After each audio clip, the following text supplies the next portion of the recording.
sort trop bas.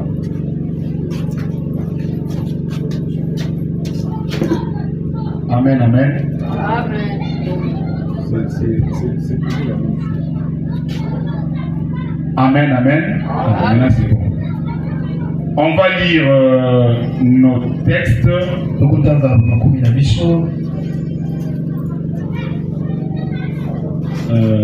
Nous sommes dans les livres de 1 Corinthiens chapitre 14, verset 33. Nous allons beaucoup, il y a Corinthiens, 1 Corinthiens chapitre 14, verset 33, ainsi que Actes chapitre 5, verset 38, si on peut nous les lire rapidement.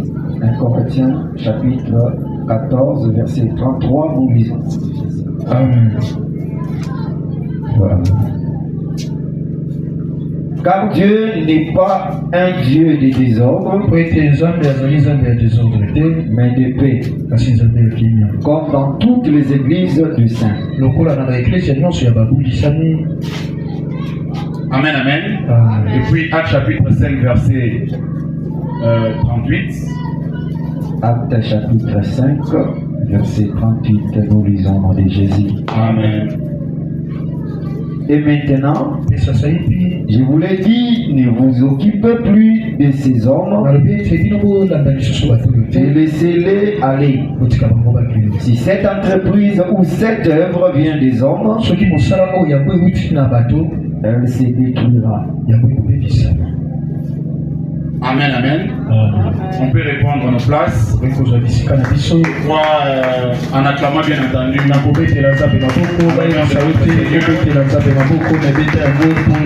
Qui est ponctuel.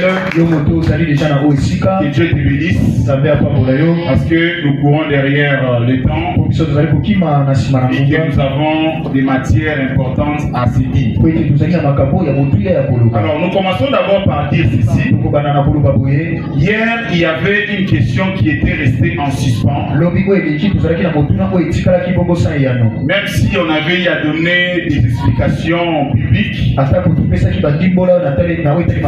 Maintenant, là, nous avons plus de détails en termes de versets bibliques. En ce qui concerne la répression dans l'église. Et dans tous ces versets-là, les versets que j'ai plus aimés, c'est Luc chapitre 12 verset 48. Parce que là on est en train de dire à celui qu'on a beaucoup donné, on demandera aussi beaucoup. Donc ce qui revient à dire, à celui qu'on a beaucoup enseigné, à celui qu'on a beaucoup instruit, pour cette personne-là, nous devons nous montrer beaucoup plus rigoureux. Donc là c'était par rapport à la gestion d'une église locale où nous avons dit que c'est important de savoir que sa gestion est très complexe. Il faut tenir compte d'un certain nombre de paramètres. Voilà pourquoi ce soir nous allons parler de l'église locale et son environnement. Alors, durant 2 jours, nous avons longuement parlé de l'église dans ses différentes facettes. Nous avons parlé de son étymologie. Nous avons parlé de son histoire. Nous avons parlé même de la différence qu'il y a entre l'église corps et l'église locale. Et nous avons aussi parlé de ce que l'église représente pour nous aujourd'hui. Ensuite, nous avons parlé de la gestion d'une église locale. En commençant par la complexité qui entoure la gestion d'une église locale. Ou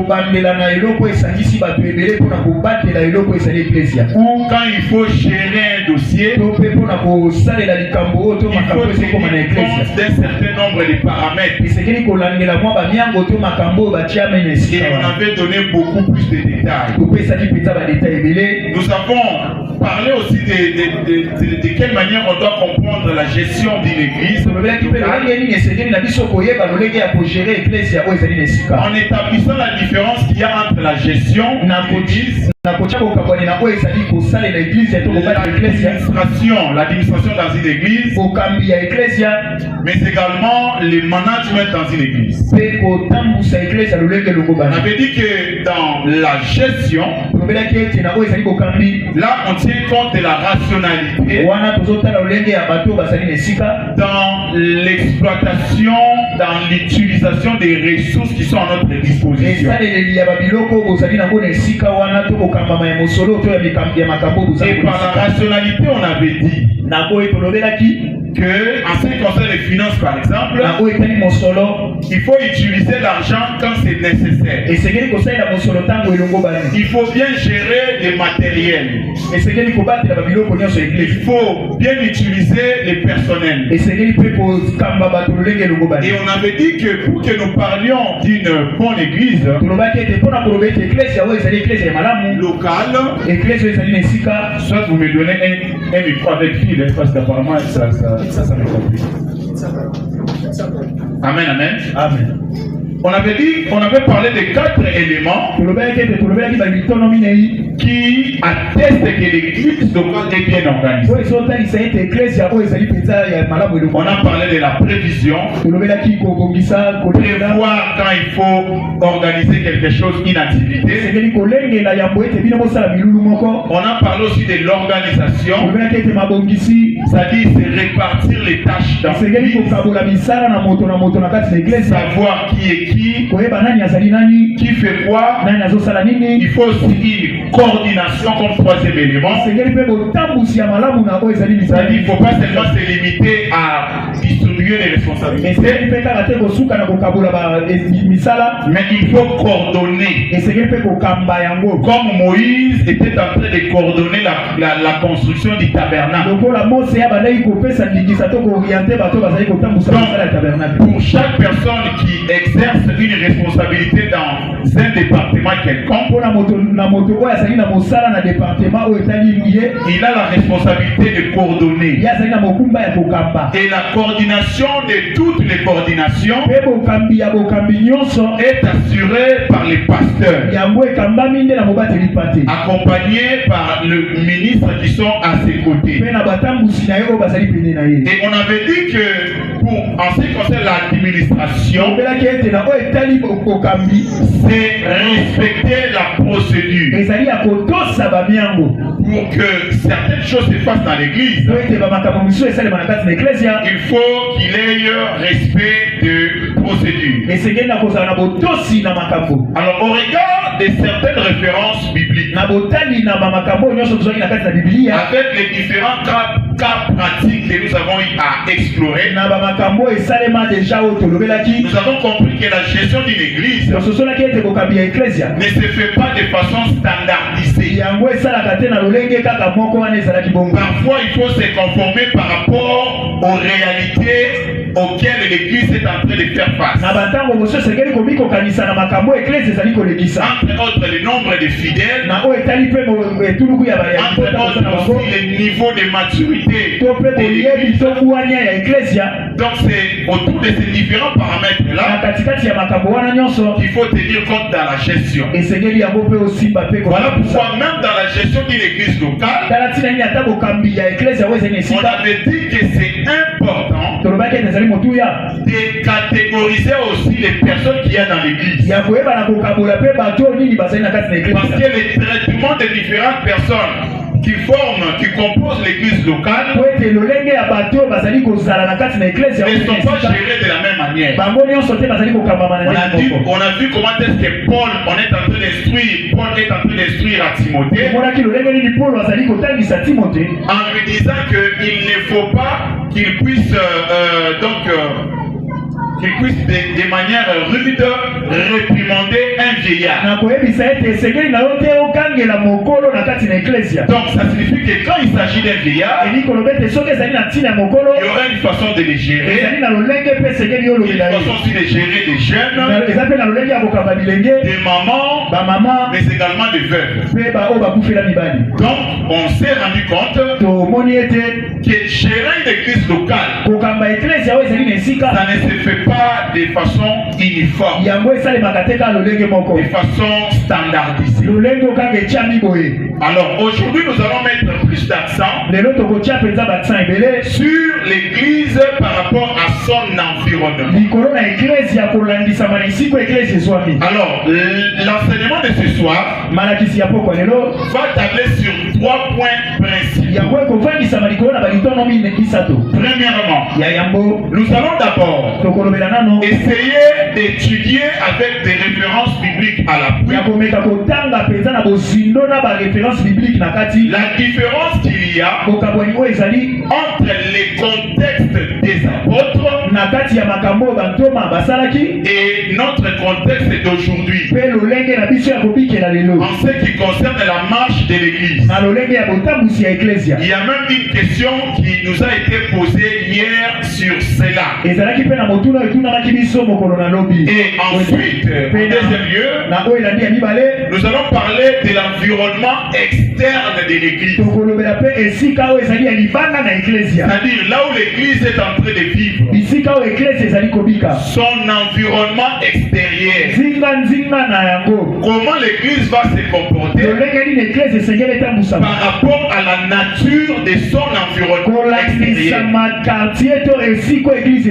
Ensuite, et en dernier point, ça sera maintenant l'église locale par rapport à son environnement interne. Donc nous passons au premier point. Contexte apostolique et actuel. Contexte apostolique et actuel. Amen, amen. Amen. Est-ce qu'on peut acclamer la parole de Dieu comme ça nous allons accélérer? Est-ce que tu peux royalement acclamer la parole de Dieu? Amen, amen. Amen. Alors, nous devons savoir que même si sur le plan de la doctrine, nous respectons la doctrine, mais le mode de gestion d'une église locale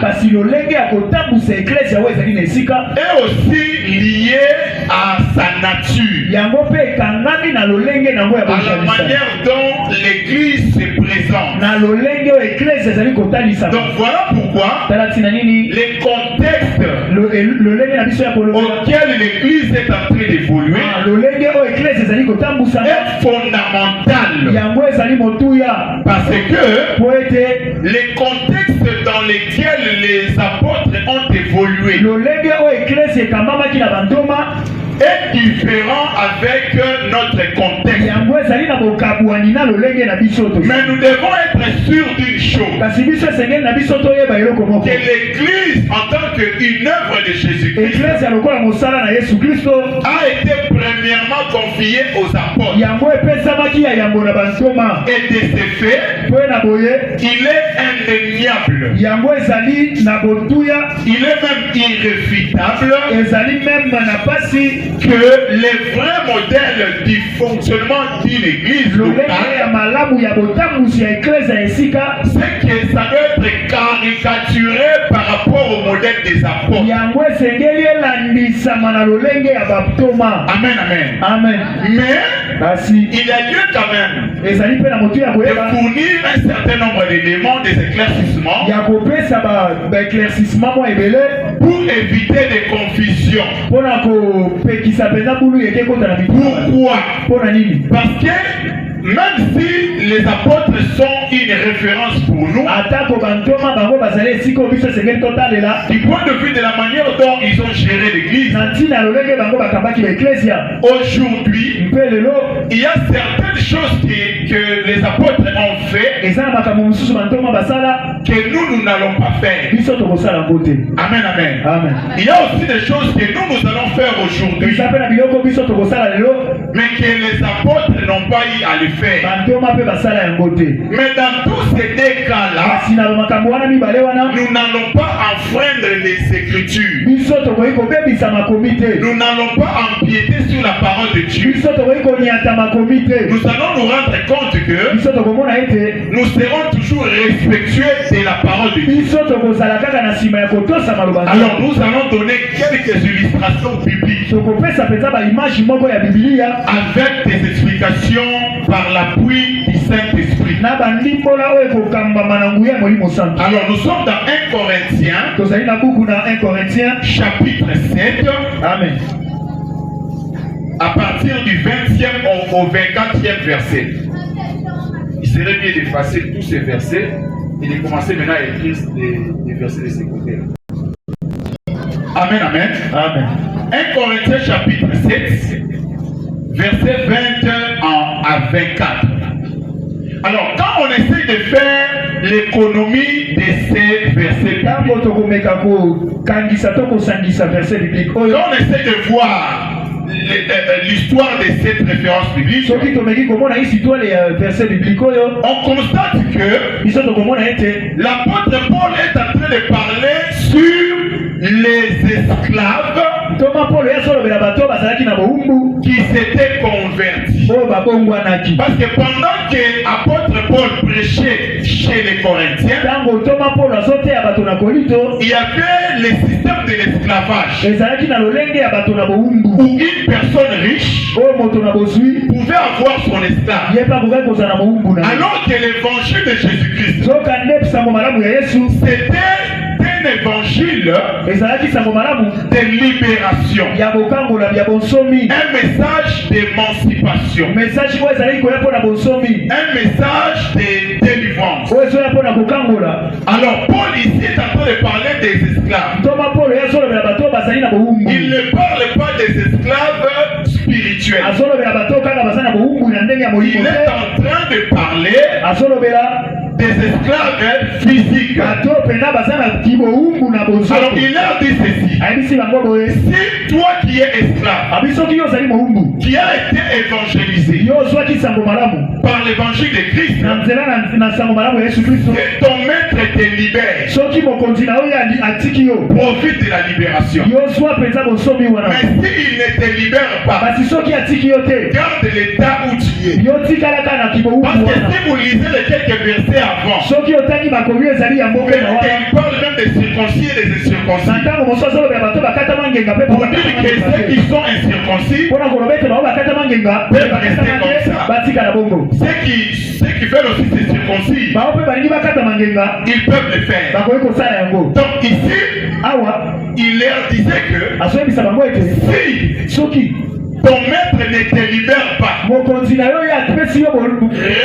dans l'état où tu es. Pourquoi il leur dit cela? C'est parce que les esclaves de cette époque-là, ayant reçu le message de libération, amen, amen, ils ont pensé que cette libération-là, qui est spirituelle, était aussi physique. Il y a eu maintenant la rébellion auprès de ces esclaves vis-à-vis de leur maître. Donc il fallait que Paul puisse porter des éclaircissements.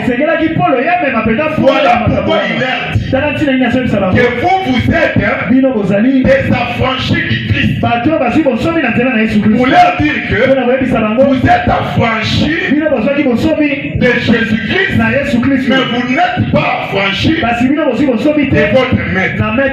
Est-ce que nous sommes ensemble? Donc quand on voit cette écriture, on voit que c'est lié vraiment à ce contexte-là. Alors qu'aujourd'hui, nous n'avons pas des esclaves. Est-ce que nous sommes ensemble? Est-ce que nous sommes ensemble? Aujourd'hui, nous n'avons pas des esclaves. C'est que cette écriture prend maintenant une autre dimension. Est-ce qu'on peut acclamer la parole de Dieu? La deuxième référence. Et l'autre référence, il y a mis Nous sommes dans Actes des Apôtres. Chapitre 4. Du verset 32 au 37 verset. Amen. Actes des Apôtres, chapitre 4. Du 32e au 37 verset. Ici, la Bible nous dit ceci. La Bible nous parle des premières personnes qui ont été converties par l'évangile de Jésus. Les premières personnes qui avaient reçu l'évangile. La Bible dit que ces gens-là, ils vendaient leurs propriétés. Ils vendaient leurs biens. Et puis, quand ils vendaient leurs biens, ils amenaient tous ces biens-là à l'église. De manière telle que tous ces biens-là, que tous ces argents-là générés par leurs biens puissent être gérés maintenant dans l'église. Est-ce que nous sommes ensemble? Donc, à partir de tout ce qu'ils faisaient là, tout l'argent qu'ils amenaient, c'est ce que le ministre de Dieu utilisait maintenant pour gérer l'église, pour nourrir les gens. Est-ce que nous sommes ensemble? Amen. Alors aujourd'hui, cet évangile-là, cette pratique-là, nous n'allons pas vous demander par exemple de vendre tous vos biens et de nous les apporter à l'église. Est-ce que nous sommes ensemble? Pourquoi? Parce que l'acte là que ces gens-là posaient à cette époque-là, c'était lié à leur compréhension de l'évangile. Cela veut dire quoi? Quand on leur prêchait, on leur disait que Jésus-Christ revient de façon imminente. Donc ils pensaient que c'est quelque chose qui allait venir dans quelques jours. Du coup, ils n'avaient plus besoin de leur bien. Voilà pourquoi ils vendaient et puis ils apportaient tout cela auprès des apôtres. Alors, aujourd'hui, nous avons une autre compréhension de cette situation. Est-ce que nous sommes ensemble? Est-ce que nous sommes ensemble? Je ne t'entends pas très bien. Est-ce que nous sommes ensemble? Est-ce qu'on peut acclamer royalement la parole de Dieu? Aujourd'hui, la compréhension que nous avons sur l'enlèvement, sur le retour de Jésus, ce n'est pas la même avec les apôtres. Pourquoi? Parce que nous savons que Jésus-Christ peut revenir à tout moment. Est-ce que nous sommes ensemble? Parce que ces gens-là, ils pensaient que Jésus va revenir à cet temps. Mais nous avons compris que ça a pris du temps jusqu'à notre jour. Nous savons que Jésus peut venir à tout moment. Mais même si je sais que Jésus peut venir à tout moment, mon travail est que le plus important n'a pas de labo. Est-ce que nous sommes ensemble? Donc je ne te demanderai pas de vendre tous tes biens et puis venir nous le donner ici à l'église. Parce que si tu le fais, toi tu vas rester avec moi. Comment est-ce que tu vas nourrir tes enfants? Comment est-ce que tu vas faire pour te prendre toi-même en charge? Est-ce que nous sommes ensemble? Tout ce que nous te demandons, je sais, il peut se faire que Dieu puisse te donner une recommandation. Vous avez une parcelle, vous avez un grand bien, amen, amen, vous l'offrez à l'église. Le plus important c'est quoi? C'est qu'avec tout ce que vous gagnez, il ne faut pas seulement tout consommer toi-même. Conformément à la parole de Dieu, il faut aussi faire part à l'église. Parce que ces gens qui avaient cru À cette époque-là, il pensait tellement que c'était imminent qu'il n'avait plus rien à faire. Alors moi aujourd'hui, tout en étant chrétien, je te conseillerais d'étudier. Si Jésus-Christ reviendra pendant que tu es en première année de licence, tant mieux. Amen, amen. Moi je te conseillerais de te marier. Si Jésus-Christ vient te trouver pendant que tu es dans le mariage, tant mieux. Moi je te conseillerais d'être ambitieux. C'est-à-dire même si nous croyons à l'enlèvement, même si nous croyons que Jésus-Christ peut venir à la minute qui suit, mais je continue à influencer le monde. Parce que en tant qu'église, nous devons continuer à faire quoi? À influencer. Est-ce que nous sommes ensemble? Donc même si je sais que Jésus peut venir à la minute qui suit, mais je continue à être ambitieux. Je vais devenir grand. Je vais devenir un avocat. Je vais devenir un grand médecin. Amen, amen. Donc cela veut dire que nous devons être très vigilants. Est-ce qu'on peut acclamer la parole de Dieu? Est-ce qu'on peut acclamer la parole de Dieu? Donc, aujourd'hui par exemple, les apôtres à leur époque, ils n'avaient pas construit des écoles, ils n'avaient pas construit des universités, ils n'avaient pas construit des hôpitaux. Amen. Les apôtres n'avaient pas construit tout ça. Mais nous aujourd'hui, si Dieu nous donne de l'argent, on peut construire des écoles. Est-ce que je parle à une personne? On peut construire des écoles, on peut construire des hôpitaux, on peut construire des universités. Même si les apôtres ne l'ont pas fait, mais nous aujourd'hui on peut les faire. Et ça ne sera pas un péché vis-à-vis de Dieu. Est-ce que nous sommes ensemble? Pourquoi?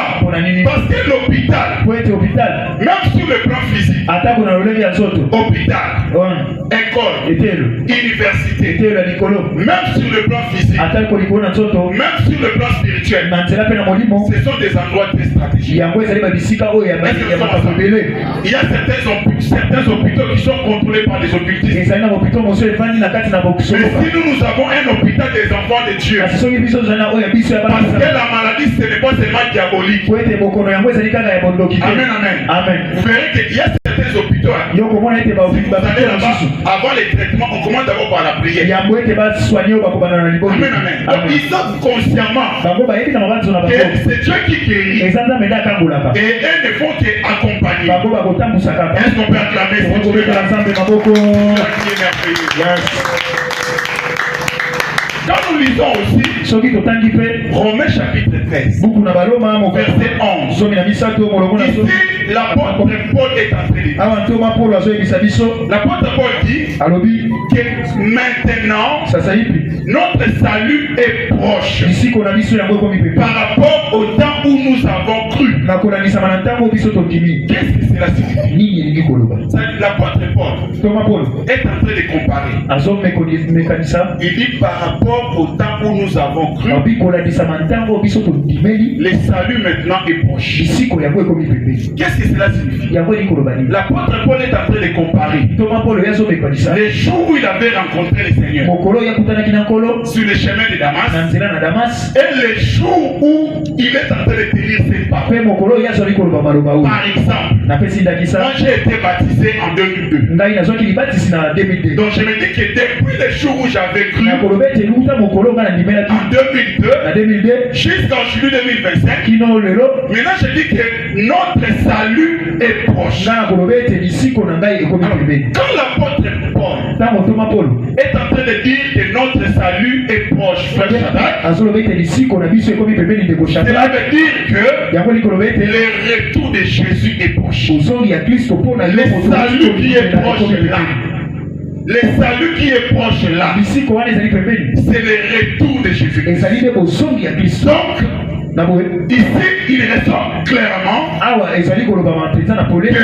que l'apôtre Paul, il est en train de dire que pendant qu'il est encore en vie, on peut dire qu'il s'était passé 30 ans. Et temps où il avait cru jusqu'à ce moment-là. Et il s'est dit que maintenant ce temps-là est proche où Jésus va venir bientôt. Est-ce que nous sommes ensemble? Mais nous constatons que Paul est mort. Jusqu'à aujourd'hui, Jésus-Christ n'est pas encore ré. Quand on lit 1 Thessaloniciens chapitre 4, 1 Thessaloniciens chapitre 4, versets 16 à 17. L'apôtre Paul est en train de dire ceci. Il dit au son de la trompette. Amen, amen. Premièrement, les morts en Christ ressusciteront. Est-ce que nous sommes ensemble? C'est-à-dire le jour où Jésus reviendra. Premièrement, quand il va sonner la trompette. Premièrement, ceux qui sont morts en Christ, ils vont ressusciter. Mais qu'est-ce que l'apôtre Paul dit? Il dit ensuite, nous les vivants, nous allons maintenant suivre. C'est que pour l'apôtre Paul, quand Jésus reviendra, il va les trouver vivants. Est-ce que nous sommes ensemble? Est-ce que nous sommes ensemble? Parce qu'il dit les morts premièrement seront ressuscités. Et nous les vivants. Est-ce que nous sommes ensemble? Donc quand on croit en Jésus-Christ, il faut continuer à croire qu'en étant vivant, Jésus-Christ reviendra. Mais voilà pourquoi toujours dans 1 Timothée, quand il ira prêcher comme ça, les chrétiens ne voulaient plus travailler. Voilà pourquoi dans sa deuxième lettre, des 2 Corinthiens, des 2 Thessaloniciens, que Paul va lancer la phrase qui est devenue aujourd'hui célèbre, que celui qui ne travaille pas ne mange pas non plus. Est-ce que nous sommes ensemble? C'est pour dire que même si nous croyons au retour de Jésus, nous devons continuer à travailler. Je ne vais pas croiser les bras. Non, hier il y a des 15 août. Non. Tout ce que vous avez comme projet, tout ce que vous avez à faire, et il faut le faire, et Dieu va t'accompagner. Est-ce qu'il y a quelqu'un qui croit à l'accompagnement de Dieu? Est-ce qu'il y a quelqu'un qui croit à l'accompagnement de Dieu? Donc c'est pour dire que nous aujourd'hui, la compréhension a un peu évolué. Parce que nous voyons comment les apôtres ont fonctionné. Par l'appui du Saint-Esprit, ça nous a ouvert aussi les. Et puis en étant enfant de Dieu, au fur et à mesure qu'on évolue, Dieu aussi nous ouvre de l'intérieur. Quelque part dans les Écritures, Pierre était surpris de voir que les païens qui venaient tout juste de recevoir la parole de Dieu, amen, et commençaient directement à recevoir le Saint-Esprit. Et il va dire que aujourd'hui je reconnais que Dieu ne fait exception des personnes. C'est-à-dire, l'apôtre Pierre, lui pensait que Dieu ne tient pas compte d'autres personnes. Et ce jour-là, il avait appris quelque chose. Est-ce que nous sommes ensemble? Amen. Est-ce que nous sommes ensemble? Amen. Donc c'est pour dire que, comme nous avons dit hier, la gestion d'une église locale, il faut tenir compte de ces contextes-là. Les contextes des apôtres, avec notre contexte, nous marchons tout en veillant que la parole de Dieu ne puisse pas être enfreinte. Amen, amen. Amen. C'est-à-dire, même si aujourd'hui je suis en train de prêcher avec un micro, mais les apôtres n'avaient pas de micro. Aujourd'hui on est en train de filmer.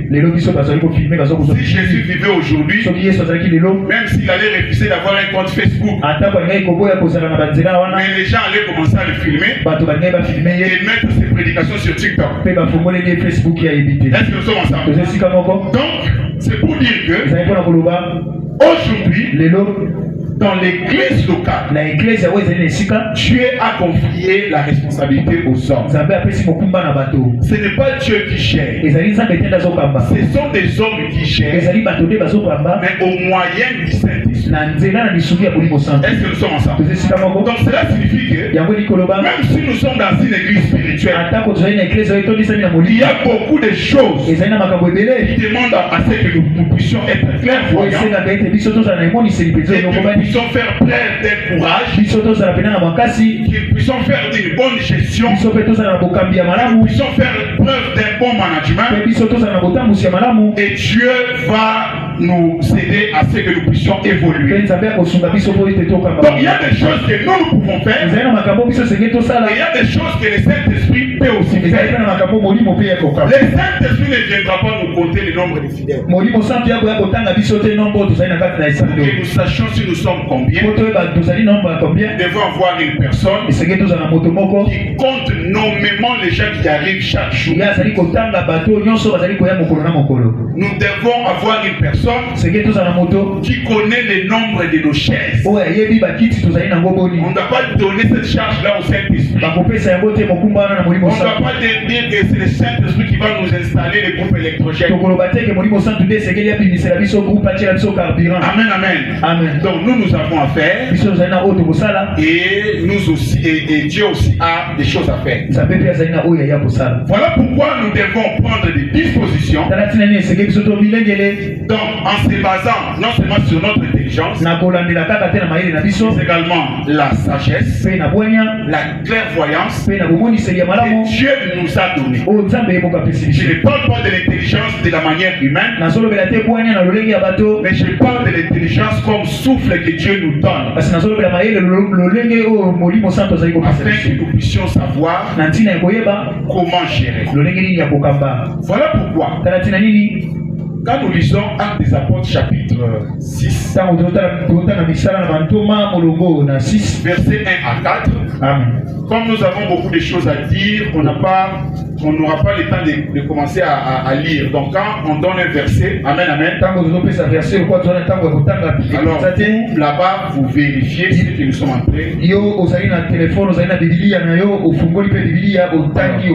Dans Actes des Apôtres chapitre 6, dans Actes des Apôtres chapitre 6, si vous pouvez vérifier si c'est bon.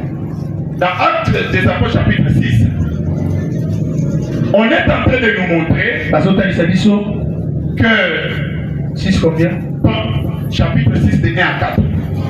On montre que pendant l'église était en train de fonctionner, il s'est posé un problème. Comme ils vivaient ensemble. Quel est ce problème-là? La distribution de la nourriture. Comment distribuer la nourriture? Il y a eu des conflits entre les différents membres de l'église.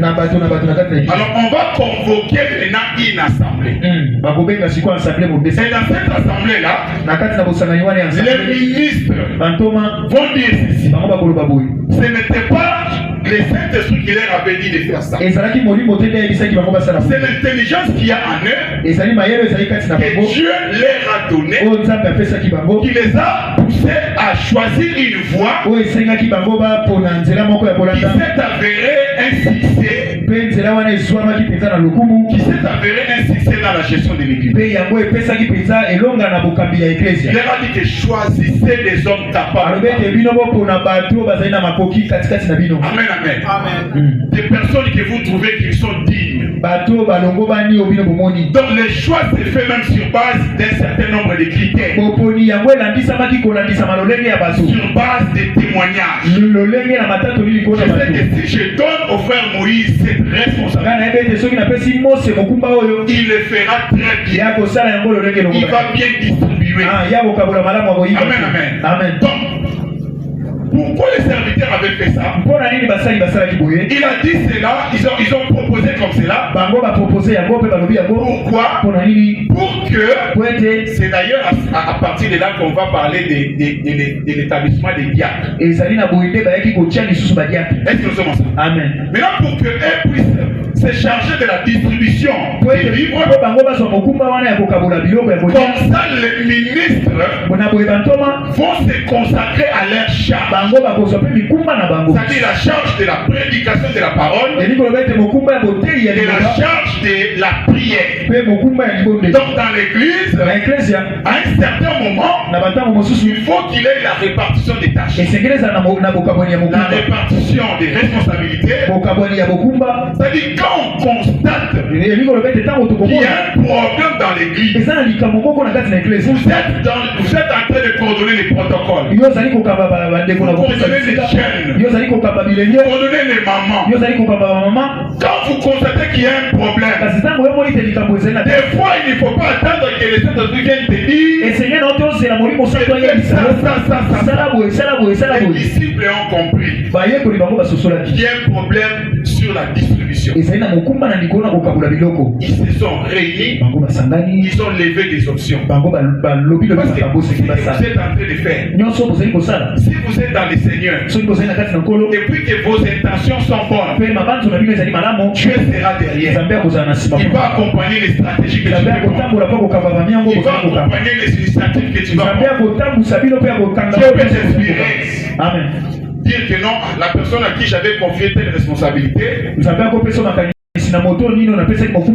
serait mieux que je puisse les changer. Amen, amen. Amen. Parce que le Saint-Esprit que nous avons, il est omnipotent.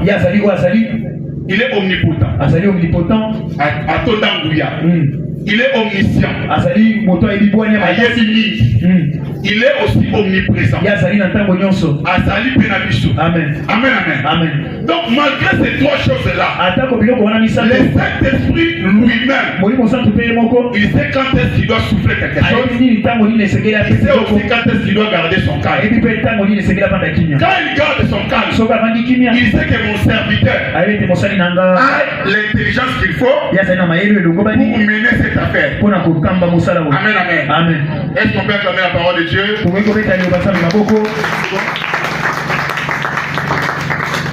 Continuez à acclamer la parole de Dieu.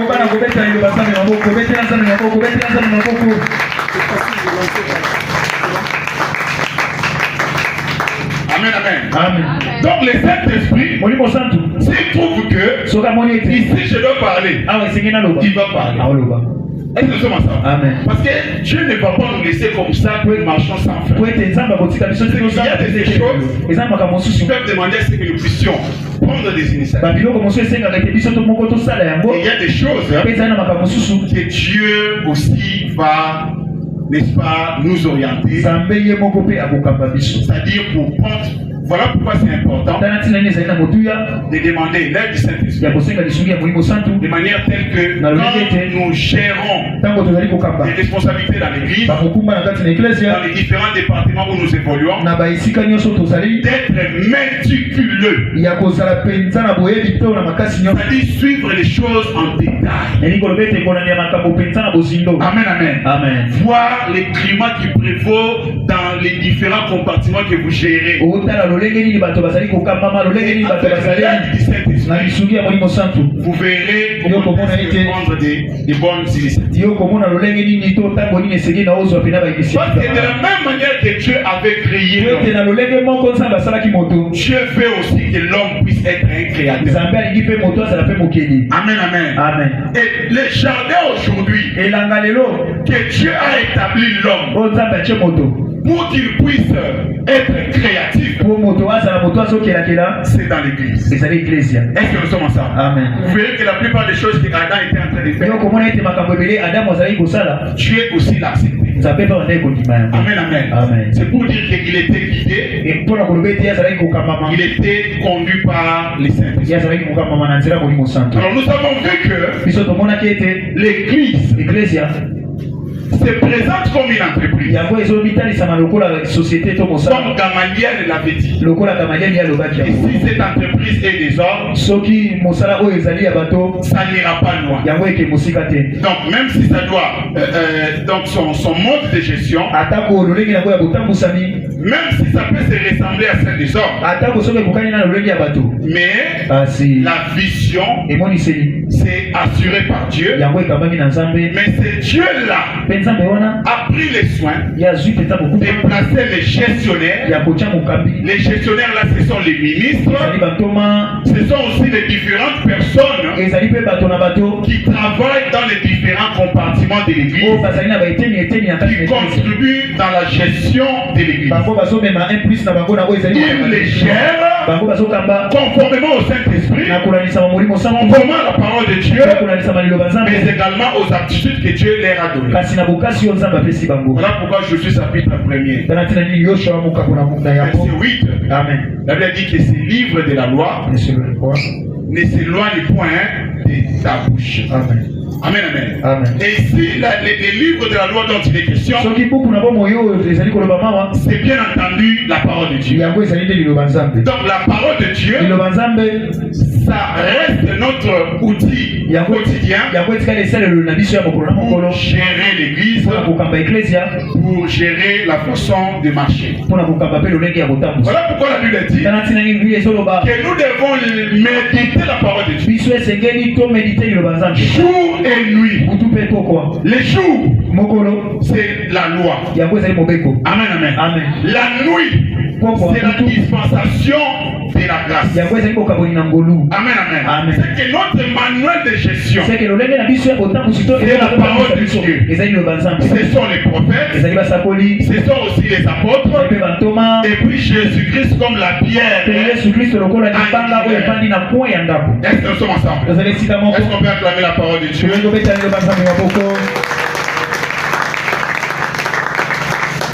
Voilà pourquoi. C'est quoi la réussite de l'église? Comment est-ce qu'on peut se dire que en termes de fonctionnalité, nous avons atteint la réussite. La réussite d'une église, ce n'est pas d'abord l'augmentation des nombres. Amen, amen. Mais c'est plutôt le changement qui se produit dans la vie des gens. Ces changements-là qui se produisent conformément à la parole de Dieu.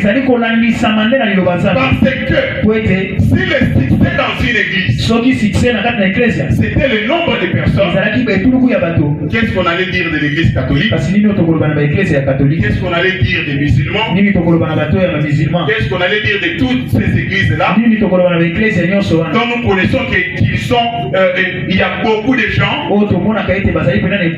nous savons pertinemment bien que leur doctrine est fausse. Je ne dis pas qu'il ne faut pas qu'il ait la croissance numérique, parce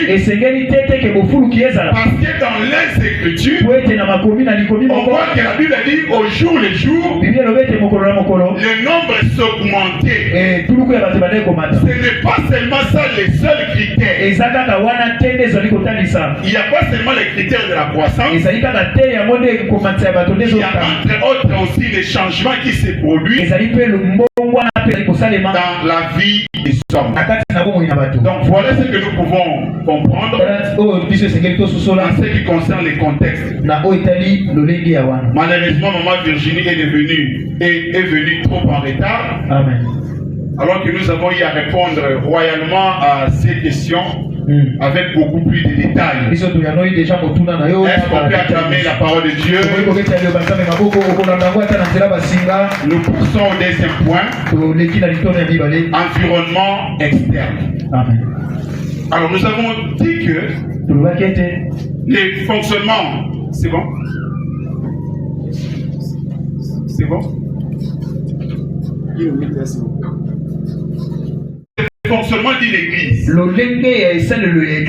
est lié à son environnement. C'était pour dire que toutes les églises ne peuvent pas être gérées de la même manière. Amen, amen. Amen. Alors maintenant, du point de vue de l'environnement externe, nous allons parler de 3 types d'environnement. L'environnement qui est hostile, l'environnement qui est stable, l'environnement qui est complexe. Est-ce que nous sommes ensemble? Est-ce que nous sommes ensemble? Je ne t'entends pas très bien. Est-ce que nous sommes ensemble? Acclame pour Jésus, acclame pour Est-ce qu'on peut Jésus. acclamer la parole de Dieu? Acclamer royalement. Amen, amen. Amen. C'est quoi un milieu hostile? Les milieux hostiles dans lesquels une église locale est en train d'évoluer, c'est un milieu où il y a une forte opposition. Ça peut être aussi même une opposition physique. Ça peut être un endroit où on n'accepte pas que les églises puissent évoluer dans cet environnement. Nous disons toutes ces choses pourquoi? Parce que nous sommes une église à vocation communautaire. Nous sommes appelés à s'étendre. Voilà pourquoi vous remarquerez qu'on n'a même pas distribué les invitations.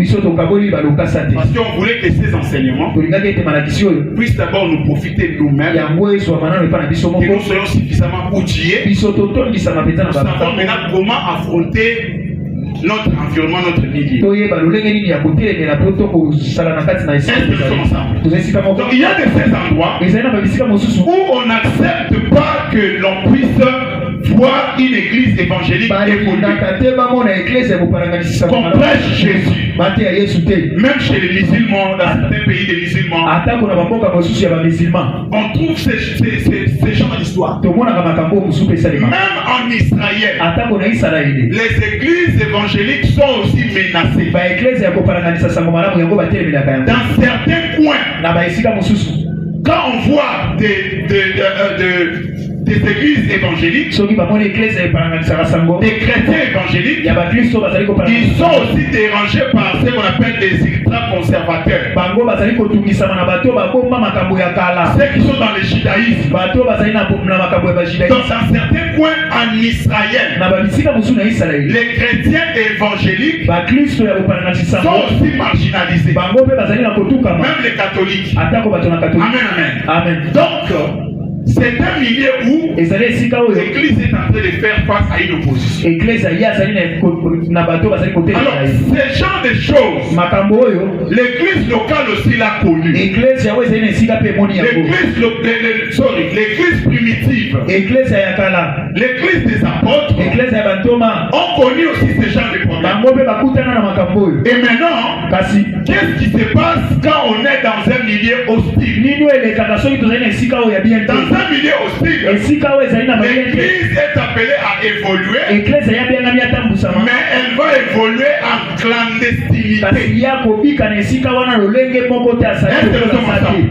C'est-à-dire, l'Église va avoir une attitude qui est liée à son environnement. Quand nous lisons Deutéronome chapitre 20, verset 11, Dieu dit aux enfants d'Israël, si vous allez combattre quelque part, si vous trouvez que ces gens-là sont calmes, ne les tuez pas, mais transformez-les comme des esclaves. Est-ce que nous sommes ensemble? Mais s'ils vous résistent, tuez-les. Est-ce que nous sommes ensemble? C'est-à-dire, l'attitude des enfants d'Israël dépendait aussi de l'attitude des personnes qu'il allait rencontrer. L'attitude de l'Église dépend aussi de l'environnement. Est-ce que nous sommes ensemble? Donc aujourd'hui, premièrement, nous comprenons que leur attitude, l'attitude des enfants d'Israël est conditionnée par l'attitude de ces gens-là. Est-ce qu'ils sont hostiles? Bien, ils sont calmes. Est-ce que Parce que même si on est dans un cas d'hostilité, il faut toujours se battre pour l'évangile. Il ne faut pas croiser les bras. Il ne faut pas se résigner. Mais tout dépendra seulement des stratégies. Voilà pourquoi en deuxième lieu, nous remarquons que nous aujourd'hui, nous sommes ces peuples-là qui se sont soumis quand on nous a envahis. Est-ce que nous sommes ensemble? Quand l'évangile de Jésus-Christ nous a envahis, nous on n'a pas résisté. Nous nous sommes laissés soumis à cet évangile-là, à cette parole de Dieu. Et du coup, nous sommes devenus esclaves de la parole de Dieu. Nous sommes devenus esclaves de Jésus-Christ. Parce que Dieu dit aux enfants d'Israël que s'ils ne vous résistent pas, vous n'allez pas les tuer, mais vous allez faire d'eux des esclaves. Nous aussi, l'évangile du Christ, nous l'église, on n'a pas résisté à cela. Nous ne nous sommes pas opposés à la parole de Dieu.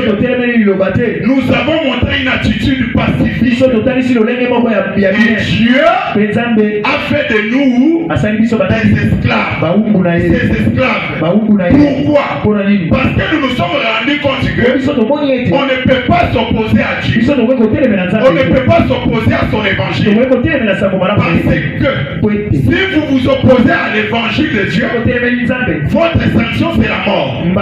J'ai dit aux enfants d'Israël, si on vous résiste, vous allez les tuer. Donc ceux qui résistent à la parole de Dieu, ils sont condamnés d'avance.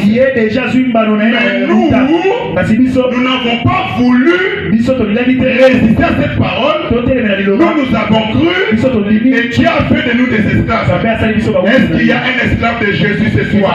Est-ce qu'il y a un soumis de la parole de Dieu ce soir? Est-ce qu'il y a une femme soumise à la parole de Dieu ce soir? Est-ce qu'il peut acclamer royalement la parole de Dieu? Dans un milieu hostile, l'église ne travaille pas dans le bruit. Il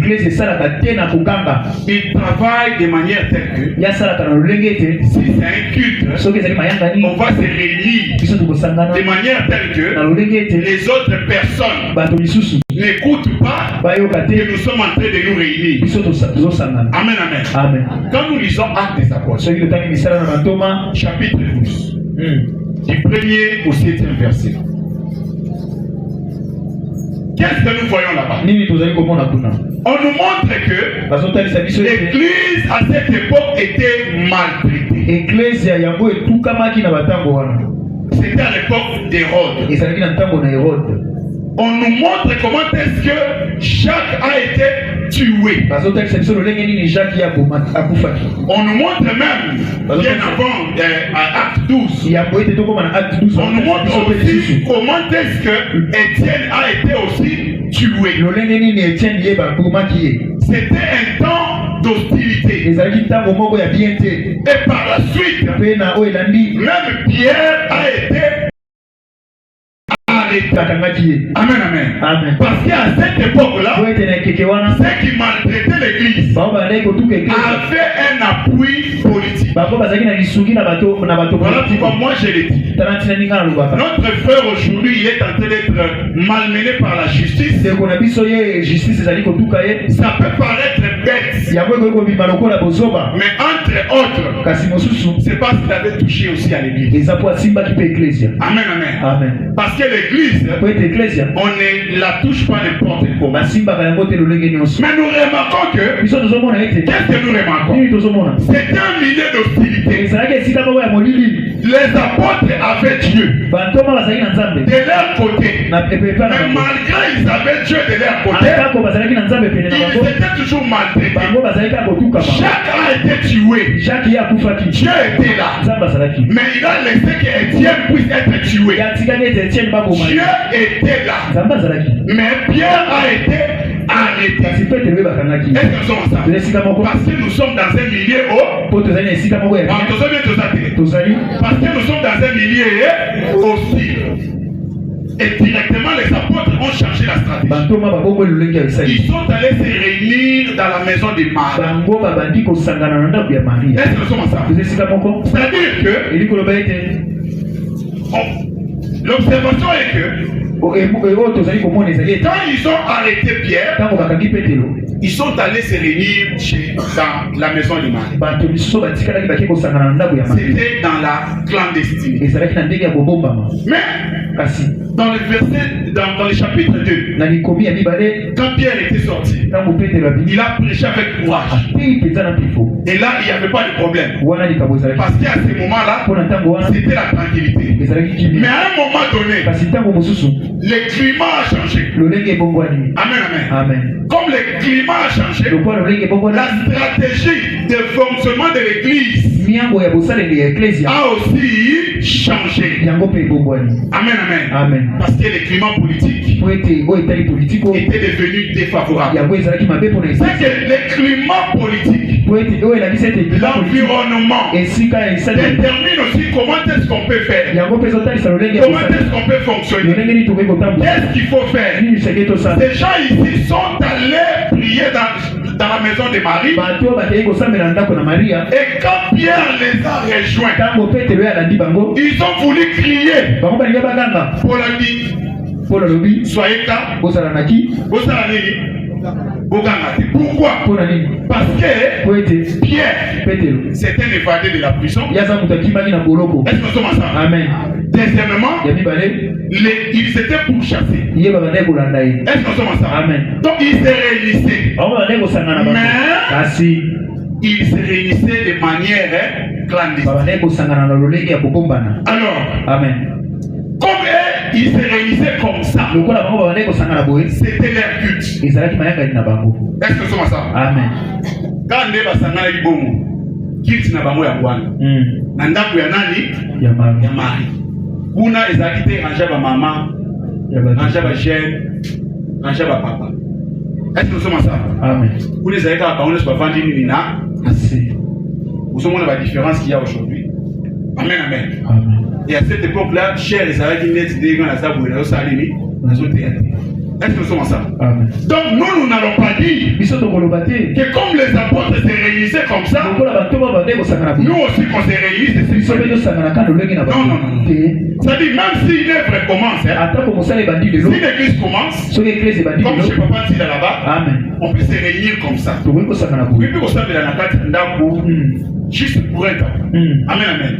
Et l'objectif, c'est que nous puissions être comme ça. Est-ce que nous sommes ensemble? Donc tout doit être lié au contexte. Tout doit être lié par rapport à la circonstance. Amen. Donc en résumé, dans un contexte d'hostilité, l'église reste clandestine. L'église reste anonyme. C'est-à-dire qu'il n'y aura pas de signal. Et l'église est à la cave. Et même se savent très bien qu'elles font partie de l'église. Ils savent quand est-ce qu'ils se rencontrent.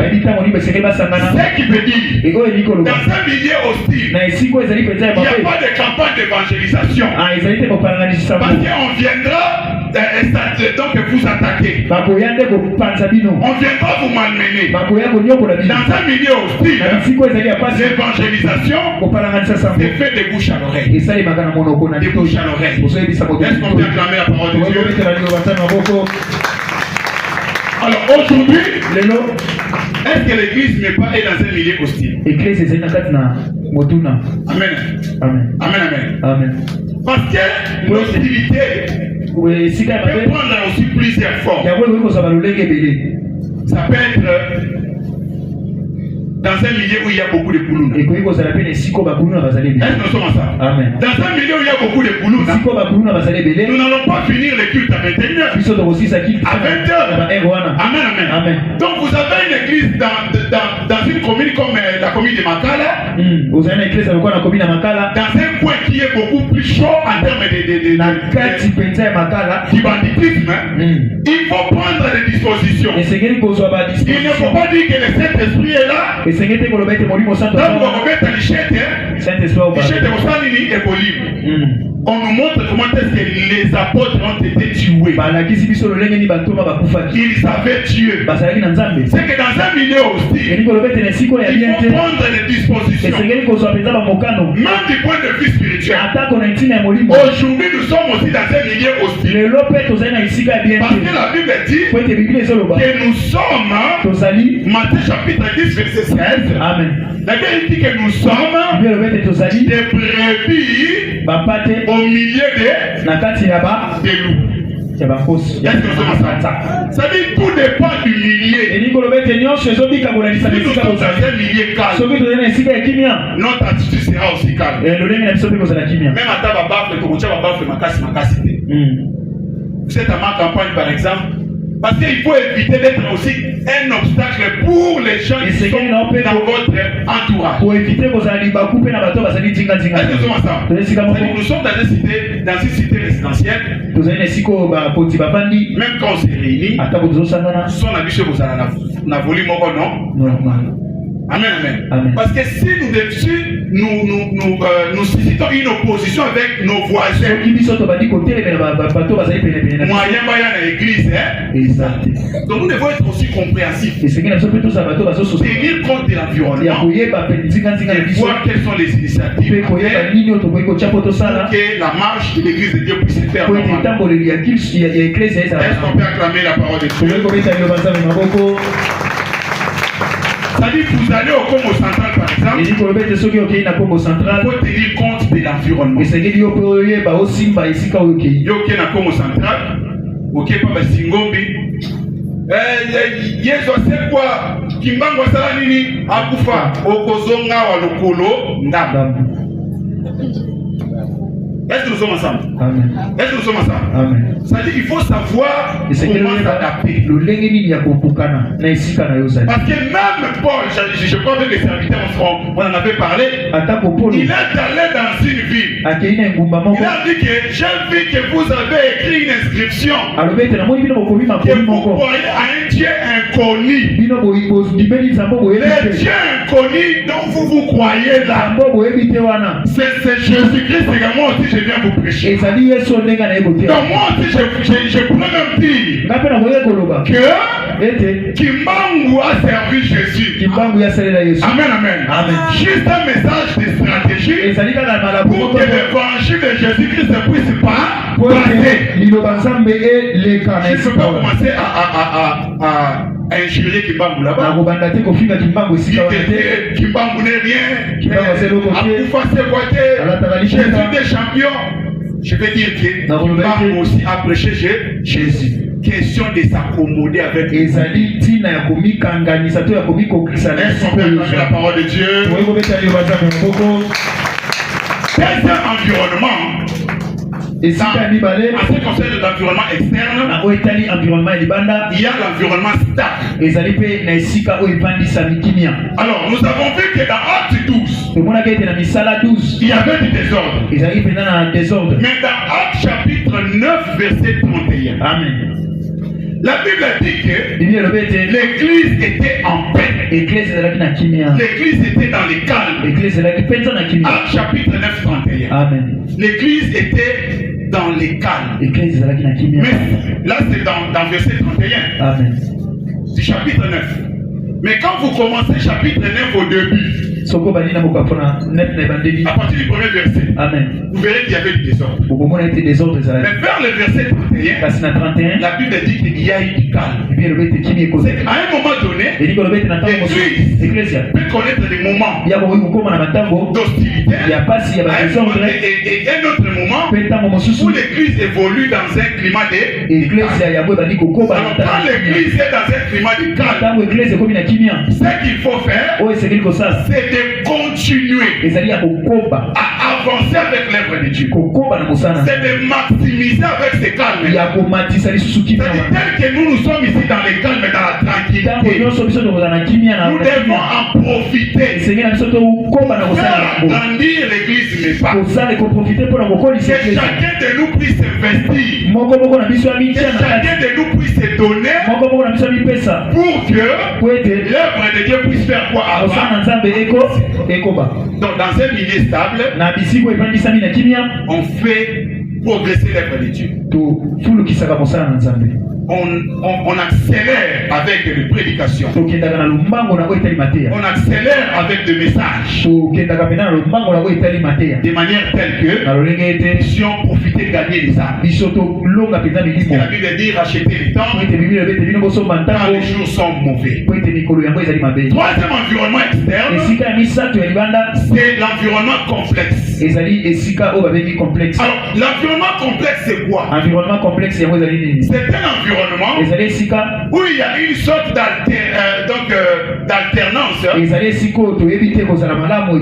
de concomitance entre la stabilité et l'hostilité. Donc parfois il y a du calme, parfois il y a du désordre.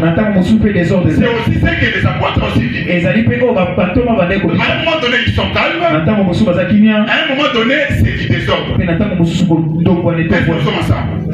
Et dans un milieu comme ça, l'église doit adopter une manière de gérer qui est aussi spécifique. Parce que ça peut s'agir d'un conflit armé. Goma, Bukavu est occupé. Est-ce que nous sommes ensemble? Amen. Est-ce que nous sommes ensemble? Mais l'église, ça fonctionne comment? C'est dans un milieu hostile pour les moments. Mais quand la paix va revenir, ça sera stable. Donc dans un milieu comme ça, il faut prendre des dispositions. Il faut être attentif. Parce que ça peut être un conflit, ça peut être une catastrophe naturelle, ça peut être une crise sanitaire, comme nous avons vu avec Covid-19. Donc, dans un milieu complexe, l'église doit être prête à faire face à tout genre de problèmes. L'église ne doit pas manquer de l'argent. Dans Actes des Apôtres, chapitre 11, verset 27 à 30. Amen. Le Saint-Esprit donne par la prophétie qu'il y aura une famine. À partir de ces messages prophétiques, l'église a pris des dispositions par rapport à la famine qui devrait attaquer Jérusalem. On a pris des dispositions pour que l'église de Jérusalem puisse être ravitaillée en biens. Amen. C'est-à-dire dans un milieu complexe, il faut écouter le Saint-Esprit. Il faut aussi agir. Quand le Saint-Esprit sait que cette situation sera très très difficile, il nous donne des orientations. Et il nous revient maintenant de savoir maintenant comment gérer ces choses. Donc dans un milieu complexe, il faut avoir les moyens en réserve pour faire face. Vous ne savez pas s'il y aura des courants, il n'y aura pas des courants. Il faut être prévoyant. Est-ce qu'on peut acclamer la parole de Dieu? Troisième point, l'environnement interne. Maintenant, tout ce que nous avons évoqué, c'est par rapport à l'environnement externe de l'église. Maintenant, nous parlons de l'environnement interne. Que Dieu nous aide, que nous ayons tous les temps nécessaires afin que nous soyons utiles à son peuple. Alors, dans l'environnement interne, nous allons parler de deux choses. Premièrement, la taille de l'église. Deuxièmement, l'âge de l'église. Alors, La taille d'une église locale, c'est un élément déterminant dans sa gestion. Pourquoi? Parce que on ne gère pas une église en termes de nombre de la même manière. Il y a certaines choses qui nous arrivent ici dans l'église. Des fois quand je regarde, je me dis mais s'il arrivait que nous soyons beaucoup plus nombreux, qu'est-ce que nous allions faire? Amen, amen. Amen. Il nous arrive parfois quand nous avons une fête, on se dit que nous devons distribuer des jus à tout le monde. C'est-à-dire nous faisons ça parce que peut-être nous sommes 200. Peut-être nous sommes 150. Mais si nous sommes une église de 1000 personnes, de 5000 personnes, donc nous verrons que nous allons aussi changer cette façon à vivre. Amen. Donc une église de 200 membres, une église de 500 membres, ces églises-là ne seront pas gérées de la même manière. Alors quand nous essayons d'observer dans la vie des enfants d'Israël, nous voyons que dans Genèse chapitre 46, 46-27, on nous montre que quand Jacob a quitté Canaan pour aller en Égypte, ils étaient au nombre de 70. Avec ce nombre de 70 là, il n'y avait pas de problème de gestion. Il n'y avait que cette idée, c'était Jacob. Est-ce que nous sommes ensemble? Mais lors de leur sortie, Exode chapitre 12, Amen. verset 37, on nous montre que à leur sortie, ils étaient 600 000 hommes. Alors, étant devenus 600 000 hommes, il y avait aussi un leadership qui était installé dans les chefs de l'église. On va constater qu'il y avait des anciens. Il y avait des chefs de famille. C'est ça qui fait que quand Moïse est venu, avant de convaincre le peuple, Moïse va d'abord s'adresser aux anciens. C'est quand les anciens seront convaincus que le peuple aussi vont suivre le message de libération que Moïse leur avait apporté. Est-ce que nous sommes ensemble? Donc du coup, quand ils sont sortis, la gestion de ces gens-là qui étaient 70 et qui sont devenus 600 000 ne devrait plus être la même. Est-ce que nous sommes ensemble? Donc même ici dans l'église, si nous atteignons une grande taille dans la gestion de l'église locale, quand il y a une grande taille, quand il y a beaucoup de gens, amen, il faut tenir compte de la gestion. Pourquoi? Parce que autant de personnes que nous avons dans l'église, c'est aussi autant de problèmes que nous avons. Ah, vous avez 500. Mais tu es banni très bien. Est-ce que nous sommes ensemble? Amen. Mais tu es banni très bien. Amen, amen. Amen.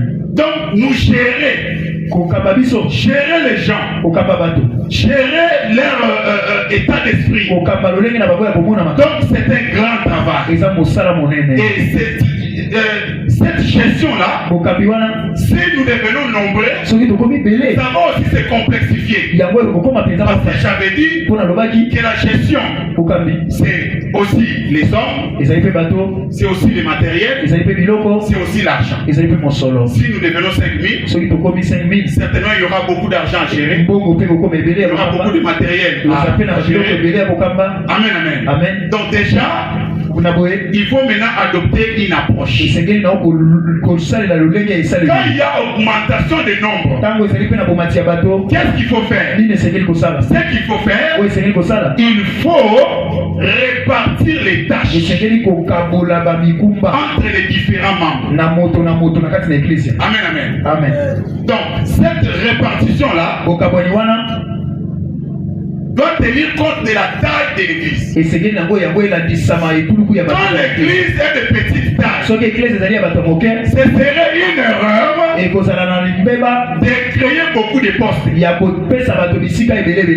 est conseillé pour une église qui a encore de petites tailles que les activités puissent être centralisées entre les mains du ministre. Donc le pasteur aura un cercle un peu réduit. C'est-à-dire nous avons une extension, nous avons une cellule. Il y a combien de fidèles là-bas? Et puis il faut affecter combien de serviteurs? Parce que dans la gestion, il faut la rationaliser. Vous risquez de donner 5 ministres pour gérer 5 personnes. Ça sera un gaspillage. Est-ce que nous sommes ensemble? Amen. Est-ce que nous sommes ensemble? Amen. Donc dans une église locale à faible effectif, le pasteur peut coordonner toutes les charges. Le pasteur peut être le chef de l'intercession. Il peut en même temps être aussi le chef des chantres, des protocoles. C'est-à-dire qu'il ne va pas donner beaucoup de charges. C'est-à-dire qu'il coordonne tout. Il centralise le tout. Voilà pourquoi dans Exode chapitre 18, Amen. verset 21, Amen. Jétro est en train de recommander à Moïse de répartir les effectifs en plaçant chaque personne pour gérer une catégorie de personnes. Amen, amen. Amen. Et maintenant dans la répartition des tâches, parce que quand il y a une grande taille, il y a un grand effectif, il faut répartir des tâches. Il faut répartir des tâches. Maintenant dans la répartition des tâches, il ne faut pas les faire sur le plan charnel. Il faut aussi se référer au Saint-Esprit. La Bible dit ceci dans Nombre chapitre 17, Amen. chapitre 11, Amen. verset 17. Amen. Si vous commencez au début, vous verrez que le peuple est en train de se lamenter. Il n'aime plus manger la manne. Ils veulent maintenant la viande. Est-ce que nous sommes ensemble? Amen. La manne, la Bible dit que c'était comme des graines que eux mangeaient. Or, quand nous mangeons la graine, un peu de révélation, quand nous mangeons la graine, c'est non seulement la nourriture, mais c'est également une semence. Or, cette semence-là, la manne, ce n'est pas une semence terrestre, mais c'est une semence céleste. Et puis la Bible dit que la manne là avait le goût d'un gâteau d'huile. Or, quand on parle de l'huile, on voit les Saint-Esprit. C'est que quand on prêche la parole de Dieu, justement, il y a aussi les Saint-Esprit qui accompagnent la parole. Est-ce qu'on peut acclamer la parole de Dieu? Alors, en même temps qu'il y avait ce problème-là, maintenant Moïse va dire à Dieu que je suis fatigué, que ce peuple est devenu présent sur moi. Je ne sais plus les gérer. Parce que tu les as laissés, c'est comme s'ils sont sortis de mon sein. Amen, amen. C'est comme s'ils sont sortis de mon sein. Alors, quand Moïse se plaint que ce peuple est sorti de mon sein, c'est comme si lui, en tant que ministre, il prend toute la charge de l'église. Or, l'église, c'est l'œuvre de l'époux. C'est l'œuvre de Jésus-Christ. Il était mort sur la croix pour son église. Donc si nous sommes arrivés au point où nous ne savons plus quoi faire, Jésus-Christ va nous donner des orientations. Il va nous indiquer qu'est-ce qu'il faut faire. Alors qu'est-ce qu'on lui dit? Premièrement, Dieu va dire, voilà pourquoi nous comprenons que quand Jésus-Christ, quand Jean dormait dans les seins de Jésus-Christ, c'était seulement une façon de dire que je suis sorti de ton sein. Est-ce que nous sommes ensemble? Amen. Donc nous aussi en tant qu'enfants de Dieu, nous sommes sortis de ces seins-là. Parce que Moïse dit que tu m'as laissé la charge de ces peuples. C'est comme si ces peuples est sorti de mon sein. C'est comme si Gandé n'a bota bango. C'est comme si Gandé n'a kiela bango. Amen, amen. Et puis Jésus va dire que voilà, nous allons faire en sorte que tu vas prendre 70 personnes. Et la Bible dit que ce n'était pas n'importe quelle personne. C'était des anciens. Ces 70 personnes-là, je vais mettre mon esprit en eux. Est-ce que nous sommes ensemble? Je vais mettre mon esprit en eux. Comme ça, ils vont t'accompagner dans la charge que tu es en train de faire. Amen, amen. Donc Moïse ne va plus travailler seul. Il va travailler avec les collaborateurs sur base de la vision de Dieu. Nous aussi dans l'église, nous avons notre Père. Amen, amen. Qui a une charge, nous aussi nous l'accompagnons dans les différentes responsabilités que nous avons. Amen, amen. Nous avons aussi cette responsabilité-là de l'accompagner. Est-ce qu'on peut acclamer la parole de Dieu?